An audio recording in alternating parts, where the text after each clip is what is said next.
यही कहना चाहता हूँ कि चूंकि सम्मानित साथियों, जिस साथी को टिकट ना मिले वो चुनाव कोई विधायक बनने का चुनाव नहीं है। ये चुनाव एक संदेश देने का चुनाव है। जिस तरह से भारतीय जनता पार्टी उत्तर प्रदेश में नहीं पूरे देश में पिछड़े दलित अल्पसंख्यक समाज के लोगों के हक और हकीक को छीनने का काम कर रही है। आपको जो परम पूज्य बाबा साहब डॉक्टर अम्बेडकर के जो संविधान है उसके तहत जो प्रदत्त अधिकार है उसको जो बात छीनने का जो काम किया जा रहा है, उसी लड़ाई को हमारे नेता आदरणीय अखिलेश यादव जी उसे लड़ने का काम कर रहे हैं। उसी के माध्यम से ही यदि आदरणीय श्री हम सबके नेता राष्ट्रीय अध्यक्ष अखिलेश यादव जी ने 26 जुलाई को संविधान महास्तंभ की स्थापना करके प्रदेश से प्रत्येक जनपद में संविधान महास्तंभ की स्थापना हुई है। क्योंकि सम्मानित साथियों, संविधान महास्तंभ का स्थापना का मकसद यह है कि जो परम पूज्य बाबा साहब डॉक्टर अम्बेडकर का संविधान है उस संविधान को भारतीय जनता पार्टी एक प्रकार के खत्म करना चाहती है। आप जानते हैं जिस तरह से आप लोगों को जो अधिकार दिए गए थे, चाहे वो शिक्षा के क्षेत्र में हो चाहे नौकरी के क्षेत्र में हो, सबके सारे के सारे अधिकार भारतीय जनता पार्टी छीन करके और पछाड़े गए लोगों को, कमेरे लोगों को आधामंद बनाने का काम कर रही है। खासकर भारतीय जनता पार्टी एक नफरतवादी पार्टी है जो नफरत पैदा करने का काम कर रही है। आज भाई को बीच में भाई का लाने का काम कर रहे हैं। हमारे नेता आदरणीय अखिलेश यादव जी आज सबको जोड़कर चलने का काम कर रहे हैं। अगर आज संविधान बचाने की कोई लड़ाई लड़ रहा है तो हम सबके नेता अखिलेश यादव करने का काम कर रहे हैं। इन्हें सम्मानित साथियों, ये वक्त बड़ा दौर से गुजर रहा है। आज आप देख रहे हैं कि भारतीय जनता पार्टी के पिछले नेता हैं, आज उनको याद आ गई 69,000 भर्तियों के मामले को लेकर के। जब न्यायालय ने उस पर आदेश दिया तो आज वो न्यायालय को बधाई दे रहे हैं। मुझको नहीं लगता है कि सीएम और डिप्टी सीएम जो लोग बने हुए हैं उनका कोई हक नहीं है। अगर वो सब कुछ न्यायालय से करना है तो उनको पद पर नहीं बने रहना चाहिए। चाहे पटेल समाज के पटेल समाज के भाई हो, चाहे मौर्य समाज के भाई हो, चाहे पाल समाज के भाई हो, चाहे हमारे दलित समाज के जो भाई हैं उनको आगे करके आपके संविधान की धज्जियां उड़ाई जा रही है। इसलिए सम्मानित साथियों, जिस तरह से जब 69,000 भाइयों का मामला रहा हो, चाहे उसके बाद प्रोफेसर का मामला रहा हो, चाहे अन्य मामलों में आप देख लीजिए भारतीय जनता पार्टी के अलावा नफरत पैदा करने के अलावा, हिंदू और मुसलमान के अलावा, हिंदी और पाकिस्तान के अलावा कोई मतलब और मकसद नहीं है। न वह किसानों के हमदर्दी है, न मजदूरों के हमदर्द है, न नौजवानों के हमदर्द है, न किसी के हमदर्द है। वो उसका मुख्य मकसद है कई प्रकार से परम पूज्य बाबा साहब डॉक्टर अम्बेडकर के संविधान को खत्म कर दिया जाए और राजतंत्र लागू कर दिया जाए।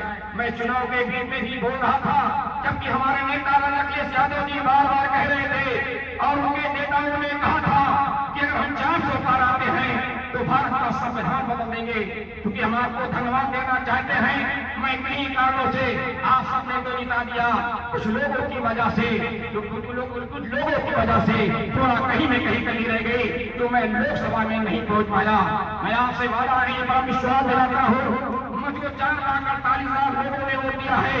मैं संसद में आपकी आवाज को नहीं उठा पाया, मगर आपकी आवाज को आवाज बन करके हमेशा फर्क उठाता रहूंगा। इसलिए मेरे भाइयों, आपको कभी ये निराश नहीं होना चाहिए, क्योंकि हमारे नेता राष्ट्रीय अध्यक्ष अखिलेश यादव जी आज विषम परिस्थितियों में लड़ाई लड़ने का काम कर रहे हैं। ये 256 विधानसभा का जो चुनाव हो रहा है, मेरे साथियों, ये चुनाव कोई विधायक बनने का नहीं है, ये चुनाव संदेश देने का है।